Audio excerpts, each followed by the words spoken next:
come in the middle. Are you all right with that little? Yeah, Okay with that? well, we'll soon find out. You're a rose amongst thorns.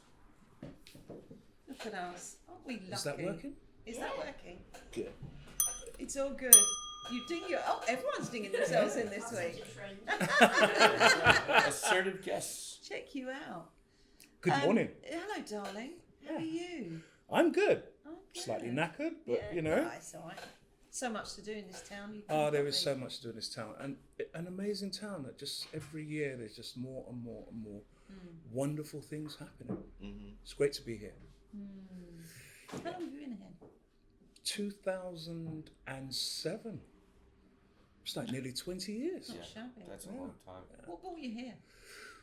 Change of scenery, kids, living in London, they get to that age, don't they? And you start thinking, right, what else can we do? Yeah. Apart from living in the hustles and bustles of London. And we used to go to Brighton a lot, and then we kind of got bored of that and thought, what other coastal towns are there? We just loved it here. Every time we came here, and it was never like, the same time every year. We just sort of randomly end up in Hastings. And there was always stuff going on. Yeah. What is it with this town? Every time we come here, Yeah. everyone's getting down to something. They're painting themselves. And it didn't have to be amazing, I have to say, but it was always fun. It was always warm. It was always warm, it was always fun. And, people don't take themselves too seriously. They just get involved. So That's it. That was is the it. thing. You hit the nail on the head. They don't We take don't themselves take too ourselves seriously. too seriously. Just don't. And that was a new thing for me, because in London it always felt like everything was serious. And I love that. And I was watching drumming troops and thinking, look at that. Everyone's joining in. You didn't have to be like an amazing drummer. You just enjoyed it. I want to enjoy doing this, and I love that. So that's infectious, though, isn't it? When someone really enjoys what they're doing, it doesn't matter. They don't have to be in top class anything. No, it's just like, and that's why I resonated with here, because I wasn't top class, and I thought I'm definitely going to fit in here. So that's what brought us here. You are top class, though, mate. To be fair, Top class vagabonds. He is. Thank you. He is. We have danced on one of your 24-hour marathons. Before. Do you know, I keep threatening to do that again. And, really? And I say to myself, no, Remi, you just... You poor man, you were so tired afterwards. You were almost rocking at the end. Well, yeah. Wait, were you dancing for 24 hours? Yeah, I mean, it started off... Do you know how it started off? It was like 1985, something like that, 1985, 1986. And we used to go to Bournemouth a lot.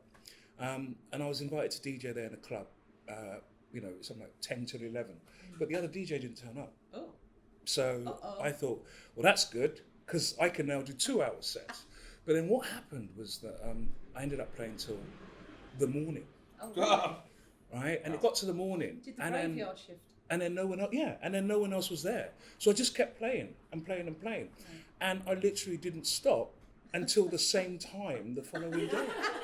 So it was like a 24-hour set without realising that 24 hours had passed. Because you were enjoying yourself. And it was for children in need. So I'd kind of got involved in children in need without knowing that I was involved in children in need.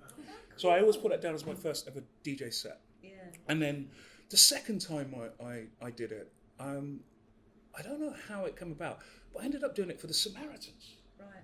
And I was in town and... my memory's terrible, but I was doing it in a venue in town, and the name will come back to me. And that was kind of weird as well, because it got to, I'm older now, I'm like 20 odd years older than the first time.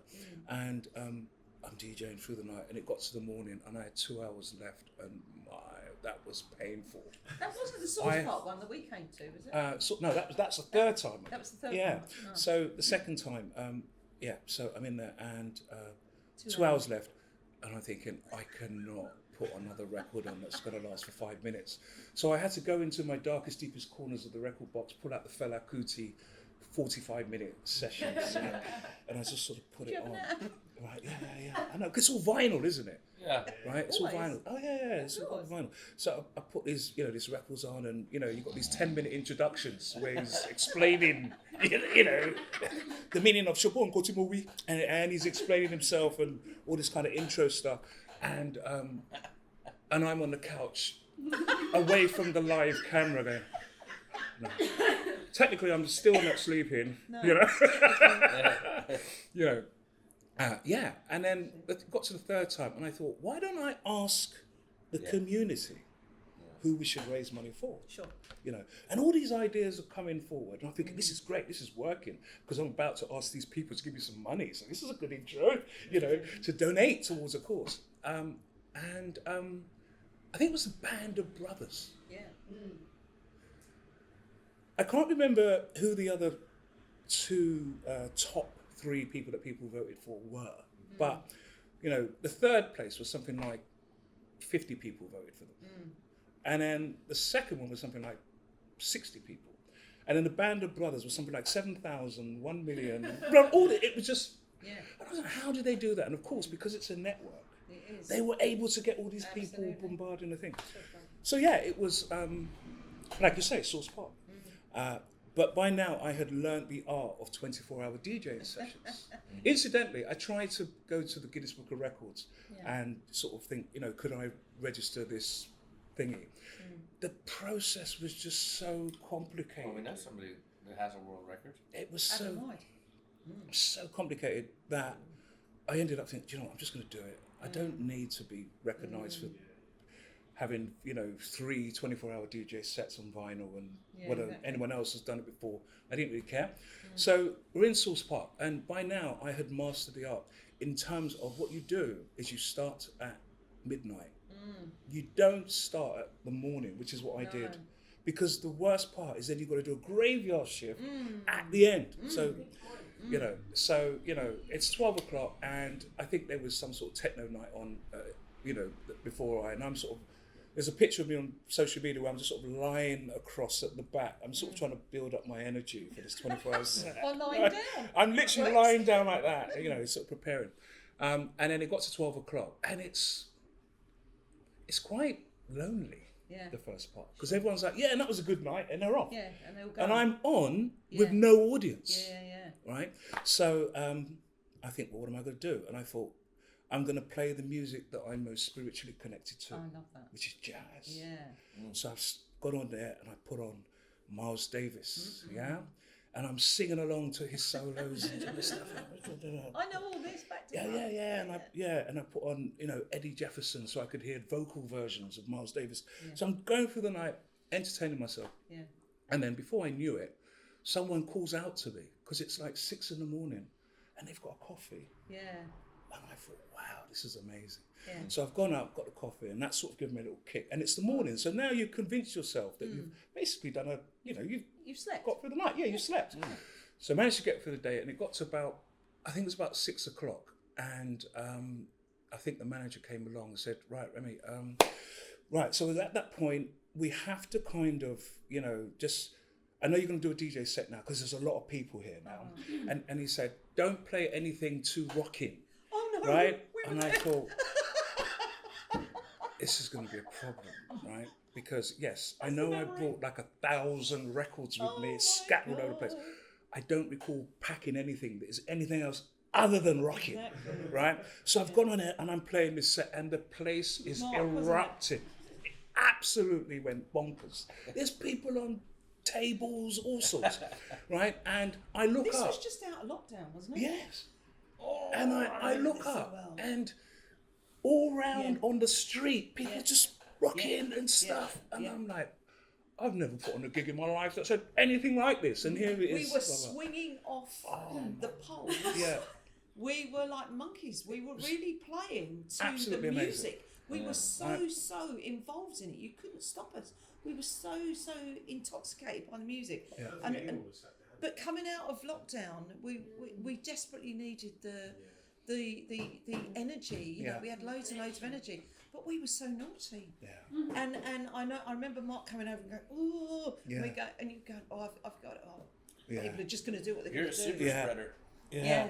It was brilliant, wasn't it? Oh, it's amazing. But darling, I'm going to have to stop you on that. Yeah, because I could. Because you could. We'll have to do an evening with Remi, I think, and we'll get all the stories. An evening of 24-hour DJ 24 sets. Or 24 hours of me talking. That would be We could do a 24-hour Our Town. Yes, we got Rex looking at me going, oh no. He said no. Just calculating the amount of memory cards that I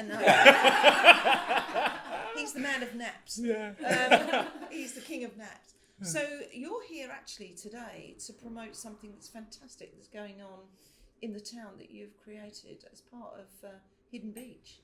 Part of Hidden Beach. So we're talking about the community kitchen. Yes. Yeah. How did that all start? Don't know.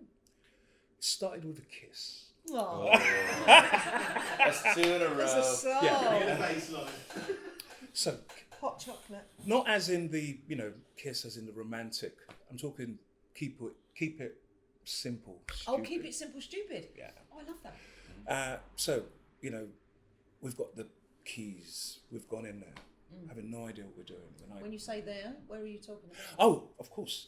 Stade Hall. Yeah. Next to the Stade Hall is Stade Kitchen. Yeah. So it's in there. We walk in. Huge place. Yeah. We have no idea what we're going to do, so we keep it simple, stupid. We thought, that's an oven.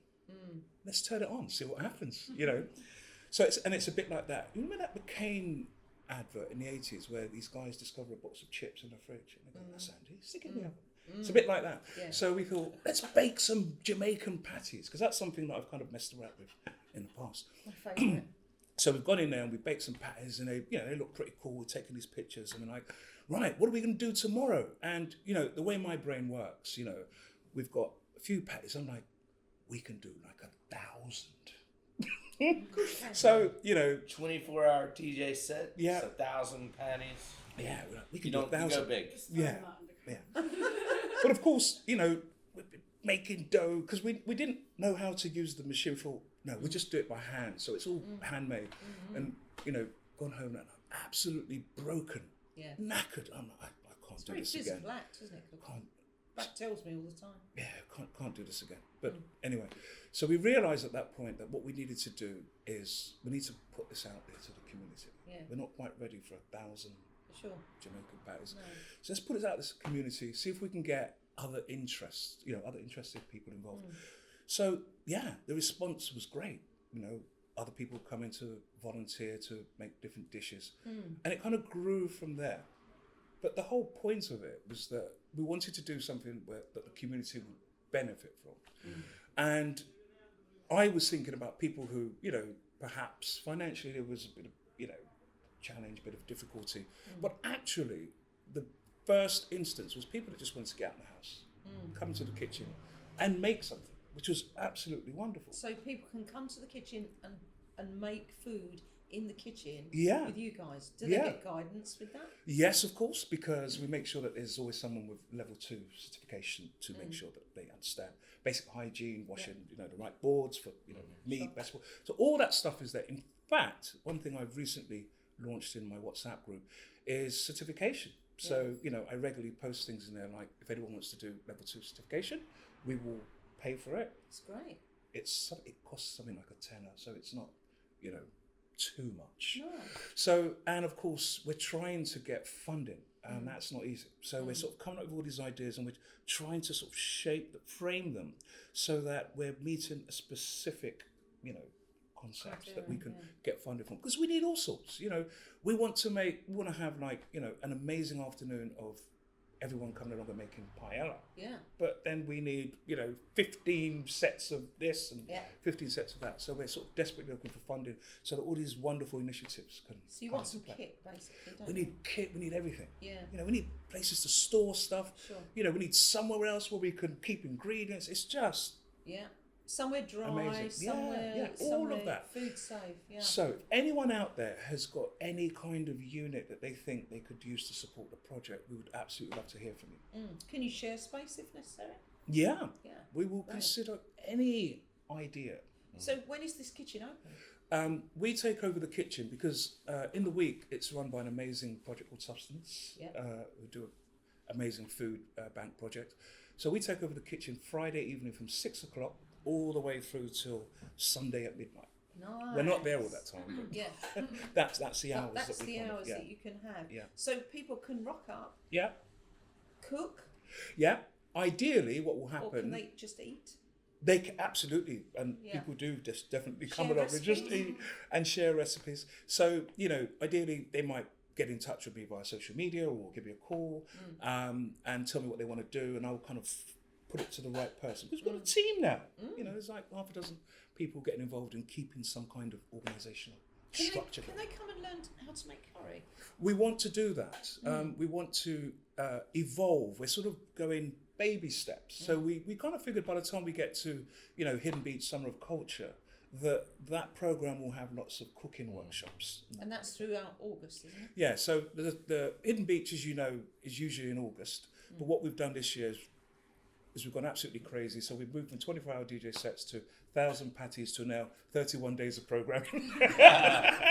So in that August, there's going to be all sorts of stuff going on, from film, etc. And of course, the kitchen will serve as a workshop space Sure. for adults and Yeah. children. Yeah. Amazing. Children's Nice. pizza making workshops for kids, all that sort of Oh, my stuff. kids will love that. Yeah. I love that. My children, my son Jakob is nonverbal, but he has a real fascination with cooking. So, which is problematic because sometimes we'll come in the kitchen and find that the stove has been turned on. Yeah. We can't leave anything on our stove. Yeah. But he likes to cook pasta for himself. But he's funny. He puts the water on, and then he just adds one noodle at a time. Oh, bless him. Boom, Systematic. boom, until it's full. And he's enjoying himself. Yeah. And we've used his cooking to get him interested in other types of food. He eats like 3 things at the moment, I but think he's that's showing a an great thing. interest. And I think seeing it being prepared and understanding that's probably going to be really vital for his growth. Absolutely. And I was having a similar conversation with a nutritionist, and we're talking about how you introduce new foods, new ingredients, etc., to kids. And the pizza's a perfect one because you can sort of make toppings of all sorts of things. And if they're getting to, play with different bits of food, that's a good way of introducing various different ingredients. Yeah. I remember introducing my youngest when he was 8 or 9 to vegetables because he'd had a diet which was not almost exclusively, but he wasn't. I don't eat that. I don't eat that. And we took him to a noodle bar in Brighton, didn't we? And it was the first time he'd used chopsticks. And he ate everything because it was all full of chopsticks. And he said, "Oh no, this is great." And what he realised was he cleared the whole bowl of all the vegetables, and because it was yes, exactly. And then it was like, "Oh, I like it." You go, "Yeah," because he wouldn't eat it beforehand, but then he started to. It's funny, isn't it? Children and Make food. it harder. Yeah, but it was. It's the thing that you have to it's like an achievement once you've done It's it. the mastery. Can I do this? If I'd mastered Figuring it out. this, yeah, exactly, Yeah. exactly. Darling, this is amazing. So Thank you. You said you couldn't remember where to find you on the socials. Oh, right. Okay. So I think the most easiest thing to find is just put in Remi Vibesman. Something In Google or whatever? Search Hidden it will Beach. work in Google and social Yeah. medias. Remi It will definitely Vibesman. come up. Hidden Beach. yeah, and Hidden then Beach. But we'll have all the links. We'll put all the links up. Yeah. For that. Yeah. For that. This is Absolutely. very exciting. Thank you. I can't wait. we need an evening because you've got so many stories. I can feel you oozing. You just want to unpack them. Yeah. Bless you. Thank you. Thank you, darling. You're You've been welcome. an absolute star. This is Thank you. Remi Vibesman. Our town Thank has you. plenty of Ladies and gentlemen. Ding yourself out. Thank you. Well yes, done. darling. Excellent. Yeah. Thank Back to you. your seat.